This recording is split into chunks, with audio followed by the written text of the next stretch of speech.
सरकारी इमारतों को आग लगाई जा रही है, मार्केट्स के अंदर आग लगाई जा रही है, म्यूनिसिपैलिटी के दफातर जलाए जा रहे हैं, सड़कों के ऊपर गाड़ियों को नजर आतिश किया जा रहा है।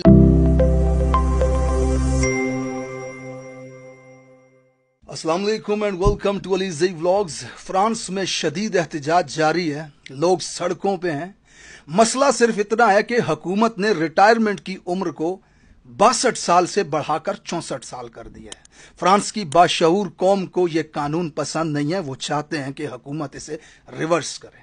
और पिछले दिनों जब पुलिस की गोली से एक बेगुनाह शहरी को कत्ल किया गया, एक नौजवान को, तो उसके बदले में आज फ्रांस के अंदर सरकारी इमारतों को आग लगाई जा रही है, मार्केट्स के अंदर आग लगाई जा रही है, म्यूनिसिपैलिटी के दफातर जलाए जा रहे हैं, सड़कों के ऊपर गाड़ियों को नजर आतिश किया जा रहा है। लेकिन हैरत की बात यह है कि आप में से कोई एक शख्स भी मुझे फ्रांस के आर्मी चीफ का नाम नहीं बता सकता।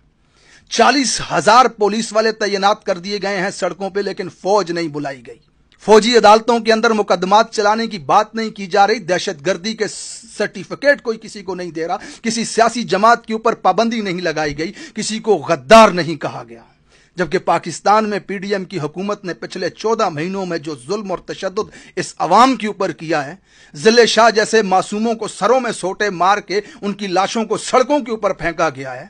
इस पाकिस्तान में अरशद शरीफ जैसे सहाफियों के जनाजे ताबूत में कीनिया से पाकिस्तान लाए गए हैं, उनको मरवाया गया है। लोगों की चादर और चार दीवारी के तकद्दुस को पामाल करके उनकी मां बहनों के साथ बेहुरमती की गई है। औरतों को सड़कों पे बालों से पकड़ करके घसीटा गया है। एहतजाज करने वालों को पुलों के ऊपर से नीचे फेंका गया, एक्सपायर शेल फेंके गए हैं लोगों के ऊपर, नाजायज गिरफ्तारियां की गई हैं। शहरियार अफरीदी जैसे लोगों को उनके भाई के जनाजे पे आखिरी दीदार तक की इजाजत नहीं दी जा रही उनको। इतना जुल्म तशद्दुद, इमरान खान जैसे अवामी लीडर के ऊपर गोलियां चलाई गई हैं पाकिस्तान के अंदर, उसके घर को गिराया गया है, क्रेनें भेज करके 150 पर्चे उसके ऊपर करवा दिए गए हैं।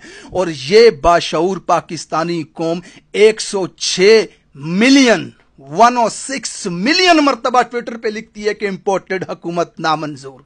बाई इलेक्शन में 20 में से 15 नशिस्तें तहरीक इंसाफ को जितवा देती है, दोबारा इलेक्शन में 10 में से 8 नशिस्तें तहरीक इंसाफ को जितवा देती है। मुल्क का 80% तबका इंपोर्टेड हुकूमत को नहीं मान रहा है, तहरीक इंसाफ को इख्तिदार में देखना चाहता है। लेकिन हैरत की बात यह है, 14 महीनों से घंटा कुछ नहीं उखाड़ सके काब्जों का, आज तक वो काबज इख्तिदार पे बैठे हुए। अब तो ऐसे मुआशरे के लिए चीखना चिल्लाना, खुद पे पर्चे बर्दाश्त करना, थ्रेट्स बर्दाश्त करना, यूं लगता है जैसे किसी खसी बैल से बछड़ा पैदा करने की उम्मीद हम रख बैठे हैं। इस हुकूमत ने क्या जुल्म और तशद्दुद किया सवाम के ऊपर कि एक ही दिन के 2 बयान। एक शख्स मियां वाली में खड़ा होकर के कौम से कहता है हम कमी हैं जो तुम कहो कर लें, और हम कोई गुलाम है जो तुम कहोगे कर लें। और उसी दिन रात को टीवी पे दूसरा शख्स आकर के बैठ के कहता है कि बेगर्स कांट बी चूजर्स, हम भिखारी हैं, हमारे पास ऑप्शन चूज करने का नहीं होता। और वो शख्स जो कौम को गैरत का सबक पढ़ा रहा था, उसे वजीर आजम हाउस से निकाल दिया जाता है, जबकि बेगर्स उठा करके पार्लियामेंट में ला के बैठा दिया जाता है, वजीर आजम हाउस के अंदर बैठा दिया जाता है ला करके। जिन्होंने जेलों के अंदर जाना था, जेलों के दरवाजों से पकड़ के उसको ला करके बैठा दिया जाता है वजीर आजम की कुर्सी के ऊपर। और जो शख्स कौम को गैरत का सबक पढ़ा रहा था, उस शख्स के ऊपर 150 पर्चे इस मुल्क में करवा दिए जाते हैं, उसमें गोलियां चलाई जाती हैं, उसके घर को तोड़ा जाता है। और ये कौम 14 महीने गुजर जाने के बाद भी कब्जा नहीं छुड़ा सकी, आटे की लाइनों में मर रही है, पूरी रात सो नहीं पाते, घर में बिजली नहीं आती इनके, पंखा झूलते रहते हैं खुद के ऊपर। खुद को आजाद करने के लिए ये कौम मुत्तहिद ना हो सकी। और हैरत की बात यह है कि आज वही बेगर्स का वजीर आजम आकर के भीख में मांगी गई रकम ला के कौम को पेश करते हुए कहता है 3 बिलियन अल्हम्दुलिल्लाह आपके लिए कर्ज मांग के लाया हूं। खुशी के साथ ये खबर आपको सुनाता है, ये लिखते हुए कि मुझे खुशी हो रही है आपको बताते हुए कि आपके लिए भीख मांग के लाया हूं 3 बिलियन की, जो आपने सूद के साथ वापस करनी है, बिजली के बिलों में, पानी के बिलों में, आटे की लाइनों में, पेट्रोल के टैक्सों में आपने जो पैसा वापस करना है वो मैं आपके लिए लाया हूं और मुझे खुशी हो रही है आपको बताते हुए। अल्हम्दुलिल्लाह साहब कहता है वो शख्स। Beggars can't be choosers.